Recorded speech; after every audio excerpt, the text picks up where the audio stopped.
దివంగత వంగవీటి రంగ అభిమానులు ఎక్కడ ఉన్నా కలుస్తాను, వారంతా నా ఆత్మీయులేనని వంగవీటి రాధాకుమార్తె ఆశా కిరణ్ చెప్పారు. మార్కాపురం జిల్లా పొదిలిలో రంగ అభిమానులను కలిసి వారితో ముచ్చటించారు. రంగ ఆశయ సాధన కోసం నిరంతరం పనిచేస్తారని ఆమె చెప్పారు. ఇప్పుడే రాజకీయాల్లోకి వచ్చే నిర్ణయం తీసుకోలేదని ఆశా కిరణ్ అన్నారు.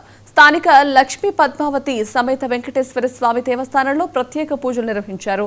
ఈ కార్యక్రమంలో రంగ అభిమానులు, పలువురు కాపు నాయకులు పాల్గొన్నారు.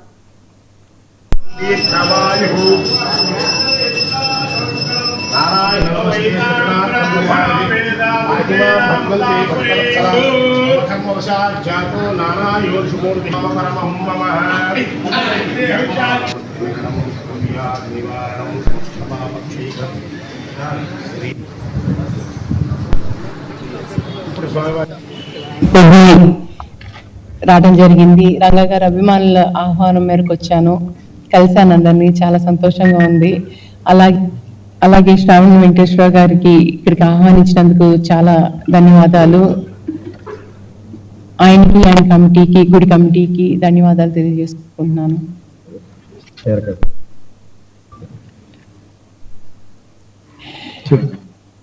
గుడి కోసం వచ్చాను అండి. రాజకీయం ఎందుకు?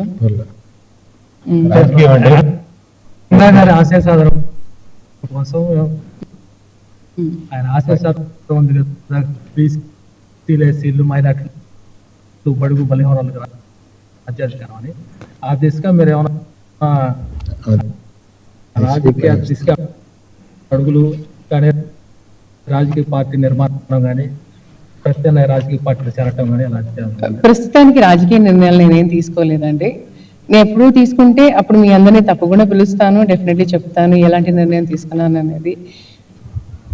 నేను ఇప్పుడు చేసేది ఏంటంటే రంగా గారి ఆశయ సాధనాలు ముందు తీసుకెళ్ళటం, ఆయన అభిమానుల్ని కలవటము, ఆయన ఆశయాలు, ఆయన కోసం ఆయన ఎలాగైతే పనిచేశారో అలాగ నేను పని చేయాలని చెప్పి, ఆయన స్ఫూర్తి కింద నేను పని చేయాలని చెప్పి నేను ముందుకెళ్తున్నాను. రాజకీయంగా అంటే నేను ఇప్పుడప్పుడే ఎలాంటి డెసిషన్ తీసుకోలేదు. తీసుకున్నప్పుడు నేను తప్పకుండా మీడియా మిత్రులని అందరినీ పిలుస్తాను, నేను తప్పకుండా చెప్తాను.